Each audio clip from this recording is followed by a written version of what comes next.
Olá, meu amigo, minha amiga, sejam bem-vindos a mais um Portal do José. E o que vai acontecer com o Brasil a partir dos acontecimentos jurídicos e políticos que ocorreram nessa semana que mexeram com mentes e corações? Bolsonaro se mantém no poder até 2022 com condição de disputar as eleições para uma eventual reeleição? O que pensam alguns atores políticos? E os que estão no campo do centro democrático? Como se comportam essas pessoas? Ciro Gomes, ele é desse campo? Luciano Huck, Dória, que fim terá o nosso país a partir desses embates todos e o que pensam algumas pessoas sobre essa questão? A gente vai discutir isso aqui e vamos, inclusive, levantar algumas interrogações. Como é possível algum país ter uma figura absolutamente desequilibrada à frente do poder? Eu estou me referindo ao presidente Bolsonaro por conta das coisas que ele disse ontem na live dele e que a gente vai comentar aqui também. Se você está chegando no nosso portal agora, está conhecendo, seja bem-vindo, dê um clique, se inscreva, vai lá no cantinho, clica ali, pimba. Se gostar, compartilhe, mande seus comentários, porque são sempre lidos, são sempre considerados e vamos em frente. A gente recebe muitas críticas e muitas falas de pessoas que votaram em Bolsonaro. Então é importante que elas assistam o nosso vídeo até o final e reflitam se a gente está exagerando em alguma coisa. Se é possível o povo brasileiro não fazer absolutamente nada para sacar essa figura do posto que ele está e das forças que ele representa aqui no nosso país, né? Gente, então vamos discutir muitos assuntos aqui. Eu queria começar com o retorno novamente do ex-presidente Lula à cena política e trazer como algumas pessoas estão se movimentando, né?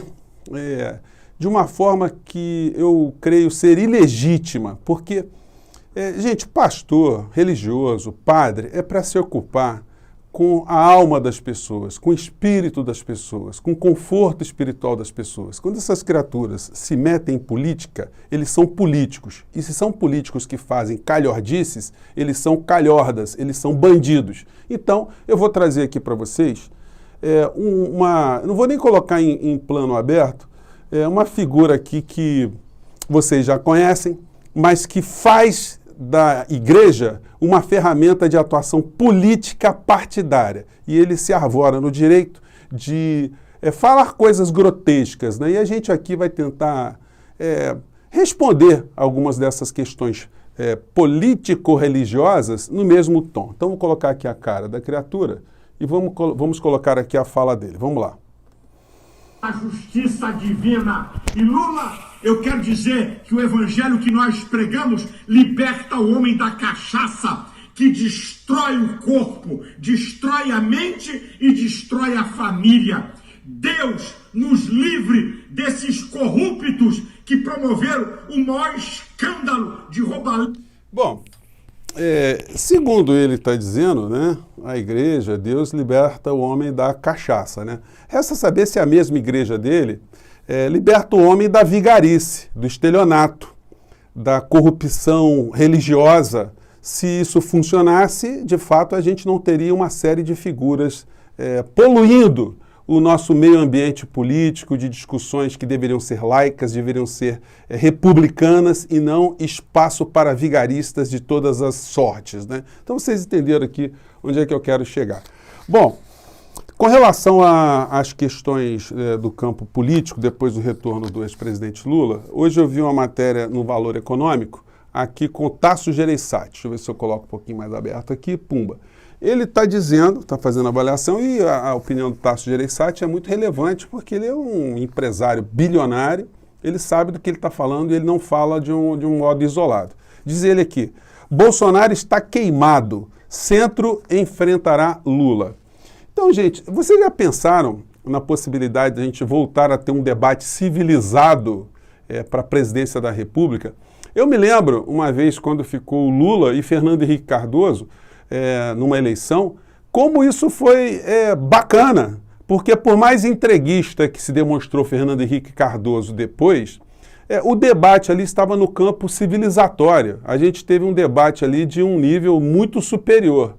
E vocês já pensaram se em 2022 a gente não estiver discutindo mais essas loucuras, essa gente estúpida? Eu fico tentando achar alguns vocábulos, gente, mas só me vem os vocábulos sinceros que aparecem aqui na minha mente, né? Então seria muito interessante que a gente tivesse um debate Imaginemos um segundo turno entre Lula e Ciro Gomes. O nível do debate estaria num outro patamar, e até mesmo uma outra pessoa do campo do centro-direita, enfim. Mas aí hoje também, dentro dessa linha, dessas avaliações, eu peguei aqui essa fala aqui do Delfim Neto. Ele escreveu também no Valor Econômico. Ele está declarando o voto aqui em Lula. Ele diz o seguinte, ele vê o Lula como o próximo presidente, na avaliação dele. Ele acha que o discurso do Lula está mais palatável ao mercado, enfim, que o Lula já não mete tanto medo. Enfim, nós vamos ver esse embate daqui para frente num outro patamar, porque é inegável que a volta do ex-presidente Lula ao debate trouxe algumas questões num plano superior, como eu tenho salientado com vocês o tempo todo. E ontem, na live do Bolsonaro, gente, eu não gosto de, vocês sabem muito bem, eu não gosto de colocar algumas questões aqui. Eu vou colocar aqui só alguns pontos para vocês verem, para a gente ver do que nós estamos falando, né? Eu poderia pensar aqui vários temas, mas eu resolvi escolher só alguns aqui, muito pequenos, para vocês tentarem explicar para os seus amigos bolsonaristas, ou tentar obter informações deles, o que é isso aqui? Vamos pegar aqui a fala dele, vamos lá. Doutor Vitor tá um cacete, porra. Tá preocupado com 22. E agora tem outro amiguinho no outro estado, mais no sul também. Ciúmes de homem é foda. Tá? E quem é que aqueles tem uma ambição pelo poder é pior. Ciúmes de homem é foda. Palavras do homem que comanda o nosso país. Gente, o que significa isso, hein? Ciúmes de homem, um homem falando de ciúmes. De que ele está falando? Ele está falando de Dória e estava falando do governador do Rio Grande do Sul, e que também ele está classificando de engomadinho, enfim, e ele. Que história é essa de ciúmes, né? O presidente ele tem uma questão freudiana aí que escapa, isso sobe, isso vai muito mais longe do que ele quer transparecer, né? Então essa foi uma fala, mas, gente, teve coisa ontem na live dele que foi assim, eu não vi nenhum comentário ainda, eu vou colocar só a imagem, tá? Esse aqui é o Bolsonaro, ele está lendo, sabe o que, gente? A carta de um suicida, para justificar que ele está certo quando ele é contra o lockdown. E, gente, vamos observar aqui que o Brasil não teve nenhum lockdown. Lockdown é aquela paralisação completa de tudo, ficando exclusivamente os serviços essenciais. Isso não aconteceu no Brasil. Então ele diz que nós já estamos há um ano vivendo lockdown, que é uma mentira. Nós estamos vendo os prefeitos, os governadores se digladiando aí para tentar conter a evolução da pandemia nas suas áreas de atuação política e administrativa, né? E ele pega uma carta do suicida, dizendo que, inclusive ele identifica de um certo modo, porque no texto ele fala o nome da filha do suicida, a cidade do suicida, no que trabalhava o suicida. Então é assim, a perca, e o incrível é o seguinte, né? A tradutora de Libras do lado, quando ela disse ali na primeira fala, depois vocês olhem, né, que ciúmes de homem é foda, você vê que é um constrangimento até da moça que está trabalhando com ele ali do lado. E o médico que ele convidou também, o que foi até a expedição para Israel, gente, o médico, ele ali ficou numa situação absolutamente constrangedora. São daquelas pessoas, né, que vão trabalhar com genocidas, como aconteceu na Segunda Guerra Mundial, e acham que estão cumprindo o seu dever, né? Eu me lembrei agora da Hannah Arendt, quando ela faz a avaliação da mente do Eichmann, né? Que foi um cara que organizava a logística nos campos de concentração, o transporte de judeus, o assassinato em massa, e ele achava que estava cumprindo um papel. Ele não estabeleceu nenhum freio moral na sua conduta. Isso foi muito chocante para Hannah Arendt, que foi ao julgamento dessa criatura lá em Israel e, enfim, escreveu muito sobre a banalização do mal. Agora, o médico ele ficou num constrangimento total, porque de vez em quando o Bolsonaro falava de isolamento, e aí ele perguntava a opinião dele, ele não conseguia ser direto na opinião, e o médico ficou com o olho esbugalhado quando o Bolsonaro começou a ler a carta de um suicida, gente. O suicídio, ele não pode ser atribuído, segundo todos os especialistas, a nenhuma causa única, né? Eu pesquisei o assunto aqui e os principais entendedores do assunto dizem o seguinte: o suicídio está associado a vários fatores de risco, principalmente em caso de doenças mentais. Os transtornos mentais mais comuns associados ao suicídio são a depressão, transtorno bipolar do humor, dependência de álcool e outras drogas psicoativas. O índice ainda é maior quando há associação de dois fatores, como a depressão e o alcoolismo. Atenção também para as tentativas de suicídio, que algumas vezes são ignoradas, mas, na verdade, a tentativa prévia é um dos fatores preditivos. Preditivo, exatamente. Então, gente, é o fim do mundo. O médico ficou olhando aquilo, ele não sabia qual o comportamento dele. O que ele estava fazendo ali, né? O que ele está fazendo no governo Bolsonaro? Alguém que aceita trabalhar para um genocida, está esperando o quê? Essas imagens grotescas vão ficar cravadas no currículo desse senhor que foi para Israel ali, enfim. Enfim, teve muitas passagens ali, gente, eu sublinho apenas algumas aqui, né? O médico ficou sem ter condição nenhuma de falar de ciência nessa situação. Ele disse que as pessoas querem trabalhar. Ele criticou o comportamento do governador do Distrito Federal, o Ibanez, de fechar o comércio, enfim, de estabelecer limites ali. E o Bolsonaro, o tempo todo, ele faz uma leitura absolutamente distorcida, que isso representa o cerceamento da nossa liberdade. O tempo todo ele está falando, a liberdade vale mais do que a vida, a liberdade vale mais do que a vida. Quem é que está querendo tirar a liberdade do povo brasileiro? As pessoas estão preocupadas, os governantes, em salvar vidas, em cuidar minimamente. E aí ele se coloca contra essas medidas de isolamento, e os hospitais lá do Distrito Federal estão lotados. Então, o que o governador do Distrito Federal poderia fazer? Deixar rolar, né? E todas as pessoas que estivessem à beira da morte, ele poderia pegar a ambulância e mandar lá para o Palácio do Planalto. Mandava estacionar as ambulâncias todas ali. Olha, presidente, o senhor mandou liberar, está aqui.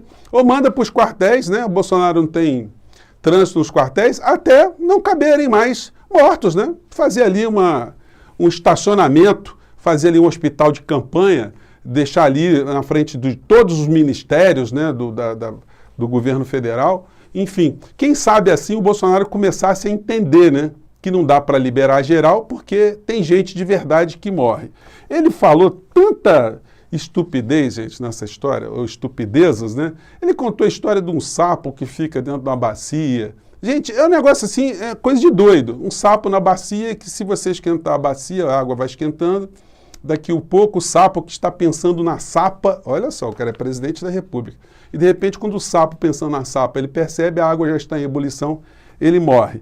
Isso para explicar que a nossa liberdade do nosso país, ele está acabando, né?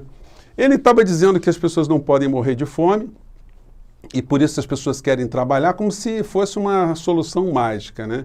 E ele diz que ele mesmo não sabe o que é passar fome, porque quando ele era criança, a mãe dele, quando as coisas estavam muito complicadas, mandava ele até o açougue para comprar uma cabeça de boi. Aí ele contando que ele pegava a cabeça de boi, levava para casa, dava uma machadada na cabeça do boi, isso o presidente falando. E a mãe fazia bolinho de cérebro de boi. Que infância maravilhosa, né? Uma criança sai carregando uma cabeça de boi, que pesa pra caramba, não sei como é que... E depois cortar com machado para comer bolinho de cérebro. É uma história linda, né, da infância do presidente. E aí isso pode explicar muitas coisas, né? Que a mãe mandava buscar também folha de abóbora. Então comia folha de abóbora com bolinho de cérebro de boi, e isso era sinal que ele não passava fome. E aí ele tinham várias pessoas ali naquela live dele. Ele colocou lá um globo terrestre lá para mostrar, inclusive, que não é terraplanista, né? Ainda chamou o Marcos Pontes. Marcos Pontes, o Carniça mandou você dizer para mim que a Terra é redonda. Quer dizer, eles chamam o ex-presidente Lula de o Carniça. E o Pontes, constrangido, deu uma minimizada ali, falou, nunca vi o senhor dizer que a Terra não era redonda, né? E aí falou para o militar ali que estava ali, ô fulano, se te derem uma missão para atravessar um rio cheio de piranhas, você não vai atravessar? Aí o cara, obviamente, voa. Então ele compara o que nós estamos passando hoje aqui no Brasil como a travessia de um rio repleto de piranhas, onde a gente tem que atravessar. Gente, eu pergunto a vocês, alguém consegue atravessar um rio repleto de piranhas? Alguém consegue chegar do outro lado? Então, do que é que o presidente está falando? As metáforas deles dele são muito ruins, né?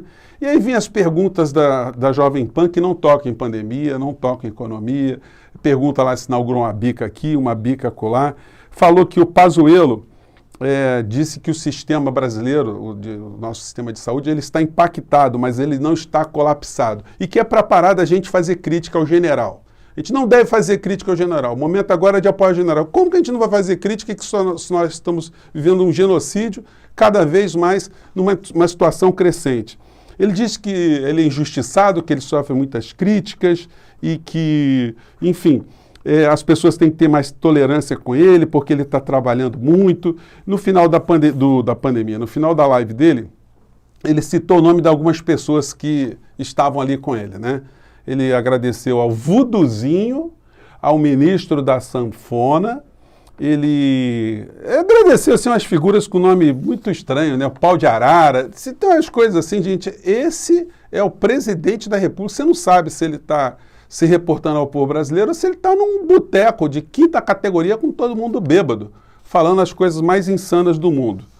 Ele disse em dado momento que ele é a pessoa mais importante do momento, ele é a pessoa mais importante e que as pessoas têm, mais uma vez, têm que falar, têm que reconhecer que ele está fazendo o máximo que ele pode. Ele falou para o médico sobre o tratamento precoce, deu outra saia justa no médico também, e dizendo que, para o médico, né, o que não mata, engorda, como dizia a mãe dele. Então, vamos tomar cloroquina e vamos embora.